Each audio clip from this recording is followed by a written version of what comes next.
This wedding was an assignment for my Religion 2 class in Catholic school. This one's wife. Her Messiah complex.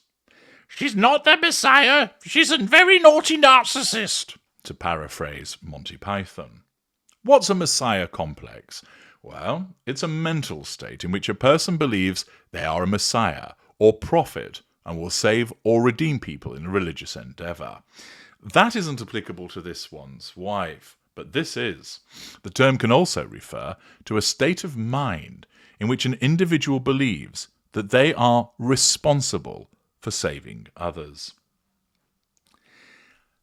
Now, it might be the case that an individual believes that they are responsible for saving others, driven by genuine care for other people, because they have emotional empathy.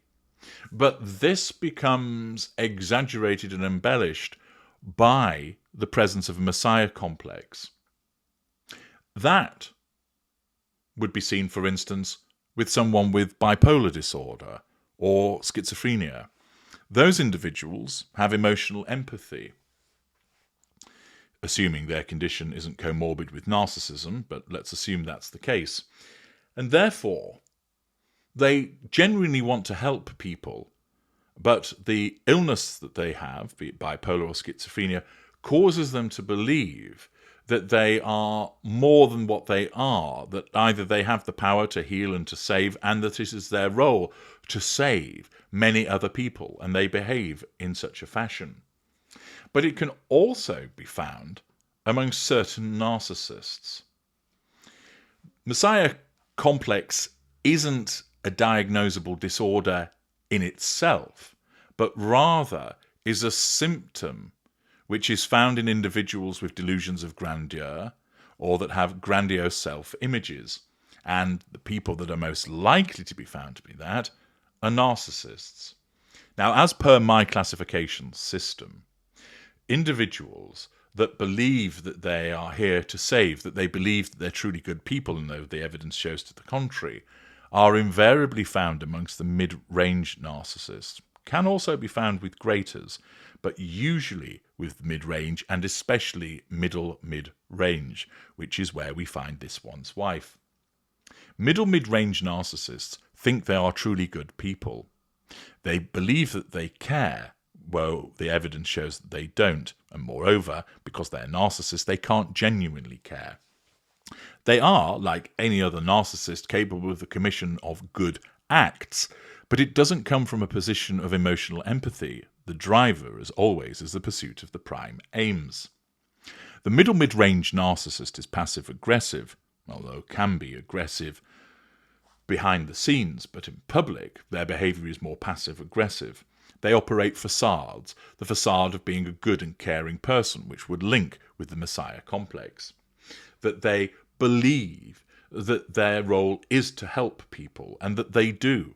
That they behave like the overwhelming angel. And in relation to this one's wife, Fox News reports through Stephanie Nolasco, this one's wife's life in Kensington Palace seemed doomed from the start. The Duchess of Sussex was accused of having a Messiah complex by former palace aides, who named her Duchess of Difficult before she made her royal exit. The claim was made by royal author Tom Quinn, who has written a new book, Yes, Ma'am, The Secret Life of the Royal Servants. Quinn spoke to hundreds of former and current palace staff members to learn what it's like to watch over the House of Windsor. Fox News Digital reached out to Archewell, which handles the offices of the Duke and Duchess of Sussex, and Kensington Palace for the Prince and Princess of Wales for comment. A spokesperson for Buckingham Palace previously told Fox News Digital, "We don't comment on such books." Several of the aides that I spoke to, as well as the more junior staff, said that this one's wife had what they called a Messiah complex, Quinn claimed to Fox News Digital. I think what they meant was that as a working royal, she could save all the people whose lives were difficult. She could help with all sorts of problems, including poverty. She had this sense that came from a very good motivation, that she could change the world for the better. But the aides saw her ideas of doing good as completely out of proportion to what she actually could do. Accordingly, whilst they thought that it's coming from a good place, they didn't realise that this is the behaviour that can be attributed to a narcissist such as this one's wife. That the grandiosity is such that I can come and save you, but also that she believes that she can save on a scale and in a depth which is greater than that which she's actually capable of doing so, which is naturally the deluded magical thinking of the narcissist and the grandiosity of the narcissist. They felt she had these grand ideas, but there was no way a single person could do what she wanted to do. And I think there was also a suspicion that this one's wife was trying to be more like William and Harry's mother, Princess Diana, Princess of Wales, that she was trying to do the same thing, the Diana duplication again, character trait acquisition. And I think there was irritation that her sense of importance would reflect badly on the royal family. One member of this one's wife's former staff claimed that the Duchess of Sussex was focused on how she could become the best known and most loved member of the royal family. Again, such an observation would be accurate for a narcissist because she believes that she's better than anybody else. And also, by being the best known and most loved member, that would enable her to gather the prime aims more readily. She once said, "What Diana started, I wanted to finish." Grandiosity, character trait acquisition. And we took that to mean she wanted to become a sort of globe-trotting champion of the poor and the marginalised, the ex-aide claimed. One of Queen Elizabeth II's former courtiers also claimed to Quinn that Buckingham Palace had become really worried that this one's wife had made her own plans for her life as a working royal. They felt she wanted to do her own thing, but it was never going to be acceptable that this one's wife could outshine Princess Anne, Prince Charles as he was then, and the Queen. Quite rightly, the Queen always had to be the centre and focus of everything the royal family did, the aide claimed. I don't think this one's wife understood why that had to make her do things she didn't want to do. She didn't understand that when you join the royal family, you don't do as you please, you do as you're told. In a sense, you become a servant of the family, which, of course, for a narcissist that hasn't grown up within that mindset, is hugely problematic as it results in a threat to her need for control. The aide claimed that this one's wife felt constrained and started to feel that she and Harry needed to break out, where they could be working royals but do their own thing without consulting the big royal machine.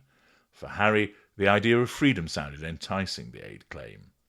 Quinn learned that the palace staff begged Harry to intervene. Instead, they began to see his tendency to defend anything and everything this one's wife says or does. Quinn said he could see how this one's wife's ambitions would become a problem.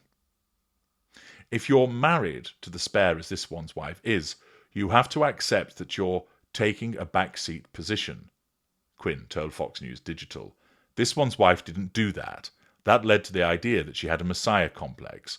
She might have exaggerated her ability to do good, but her desire to do it was very sincere. Indeed, it would be, because remember, her narcissism would convince her that that is the truth of how she is. That's what the narcissism does. It can't allow her to think, am I this, or I'm not really sure. That won't work for the pursuit of the prime aims. It must be absolute. She must believe it. She has to have total conviction, because then she will act upon it, and it cause her to pursue the prime aims. This one's wife's hugging also became a problem. The overfamiliarity was considered rude by staff who claimed that Kate Middleton, Prince William and King Charles III would flinch when this one's wife moved in for an embrace. Tension developed between William and Harry as a result of this one's wife's warm, friendly hug-everyone approach, Quinn wrote. As you know, her hugging everybody is an assertion of control by her, whereby she seeks to assert control over those around her and manage her facade by being a hugger. It made William uncomfortable because she hugged him virtually every time they bumped into each other. The hugging and cheek-kissing fueled gossip among the staff that this one's wife was flirting with William, which she obviously was not. Well, in actual fact, she will have been, because as a narcissist, narcissists are invariably flirtatious as a consequence of the lack of boundary recognition. But the tense atmosphere caused by all the touchy-feeliness deepened the rift between the brothers. These rumours could become a life of their own, said Quinn. The senior royals have to stop them before they start. Meanwhile, this one's wife was upset and felt that the royal family was pushing her away. I think the fact that this one's wife felt slightly rejected was one of the reasons why this whole project didn't work. She was very warm, said Quinn, but remember it's performative. Whenever she met other members of the family, she would hug them. The royals just don't do that. This one's wife was astonished, for example, that Charles was so formal with his mother. It was as if she couldn't understand why the family was so cold. She came from a tradition where if you met someone close to you, you hugged them. Or rather, she came from a place by tradition, governed by her narcissism, was that she asserted control over those people by hugging them. Yes, this one's wife got very bad press in the UK. She was nicknamed the Duchess of Difficult by people who worked for her when she was a member of the royal family, and also by other members of the royal family. But it wasn't always this way. At first, William and Kate found this one's wife delightful, as quoted by one staffer. One staffer said, I actually rather liked this one's wife. She was very straightforward and matter of fact, but some people didn't like that because they felt she'd got a bit above herself. Even the kitchen maids, I think, were a bit jealous, which made them very critical of this one's wife. They liked Harry, and they felt very protective of him. Then along comes this American woman who, they felt, made Harry into a less likeable character. Well, they weren't wrong. But as one of Harry's own friends from the military said, Harry was a man waiting for a woman to mould him, and this one's wife was that woman. One former Kensington Palace staffer also claimed, through absolutely no fault of her own, this one's wife wasn't always great with her staff. Well, in actual fact, that was her fault. It was her narcissism. She just wasn't used to it as Harry was. So one minute she'd be really friendly, perhaps over-friendly with the staff, hugging everyone and trying to make friends with them, and the next she would be irritated by the fact that they wouldn't respond instantly at all times of the day and night. Well, that shows the black and white thinking of the narcissist, that she uses flattery and over-familiarity to assert control over them, and then her heated, ignited fury comes to the fore because they threaten her need for control by not responding to her needs. It's true that her nickname for a while was the Duchess of Difficult, but she had other friendlier nicknames, including Mystic Meg, which came about because she was so new agey, so woke about so many things. She could be difficult because she was finding life difficult. A former staff member added, this one's wife hated the fact that when she was in Nottingham Cottage, she had to agree well in advance what time she might leave for an appointment or an event, and she had to make sure she didn't leave at the same time as, or clash in any way with, a more senior royal leaving the palace. Quinn wrote that while this one's wife had her supporters within the royal household, others struggled to work with her. One senior staff member reportedly remarked, "Oh my God, here we go again. This one's wife is Mrs. Simpson come back to haunt us." In a way, you could argue that this one's wife upsetting senior staff and other members of the royal family was actually a good thing, Quinn told Fox News Digital. It led to what this one's wife and Harry saw as their freedom. A new book that's being pushed by Tom Quinn, having spoken to members of staff, which provide mixed views about the behaviour of this one's wife, and an opportunity for me, again, to explain them by virtue of her narcissism. But one of the main things that comes out of this, of course, is this one's wife's messiah complex. The idea that she's essentially here to save so many people. This is driven by her narcissism. It's a delusion. It's magical thinking. It's her grandiosity.